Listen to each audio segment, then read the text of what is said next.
Hello friends, it's me Smithi ma'am. எக்கை வச்சு ஒரு சூப்பரான அதே சமயத்தில் குவிக்காக பண்ணுற ஒரு ஸ்நாக் ரெசிபி எப்படி பண்ணுறதுன்னு பார்க்கலாமா? இதுக்கு நான் 2 ஃபுல் எக் எடுத்திருக்கேன். நான் சொல்கிற அளவு எல்லாமே ஒரு 3 பேர் சாப்பிட்றதுக்கான அளவு. இது கூடவே 3 டேபிள் ஸ்பூன் கடலை மாவு, 1.5 டேபிள் ஸ்பூன் கார்ன்ஃப்ளவர் மாவு, இது கூட ஒரு ஃபுல் டேபிள் ஸ்பூன் இஞ்சி பூண்டு பேஸ்ட், கொஞ்சமாக சால்ட்டு, ஒரு ஃபுல் டேபிள் ஸ்பூன் அளவு சில்லி பவுடர்.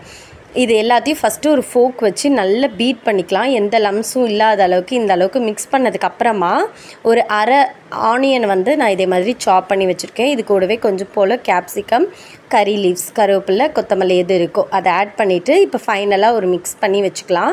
அவ்வளோதாங்க. வானிலையில் எண்ணெய் விட்டுட்டு எண்ணெய் சூடானதுக்கப்புறமா ஒரு ஸ்பூனை வச்சு கொஞ்சம் கொஞ்சமாக அந்த பேட்டரை நீங்கள் எண்ணெயில் போட்டு பொரிச்சு எடுத்திங்கன்னா அப்பளம் போல் பொரிஞ்சு வரும். சூப்பரான எக் பக்கோடா ரெடி ஆகிடும். இன்ஸ்டண்ட்டாக நம்ம பண்ணிடலாம். குட்டீஸ்க்கு எக்கே பிடிக்காது, அந்த ஸ்மெல்லே பிடிக்காதுன்னு சொன்னால் கூட இது எக்குன்னு தெரியாமல் சாப்பிட்ருவாங்க. அந்தளவுக்கு சூப்பராக இருக்கும். இப்போ ஃப்ரை பண்ணி வச்ச பக்கோடாவில் கொஞ்சமாக பெப்பர் தூவி விட்டு குட்டீஸ்க்கு கொடுத்து பார்த்தீங்கன்னா ரொம்பவே என்ஜாய் பண்ணி சாப்பிடுவாங்க.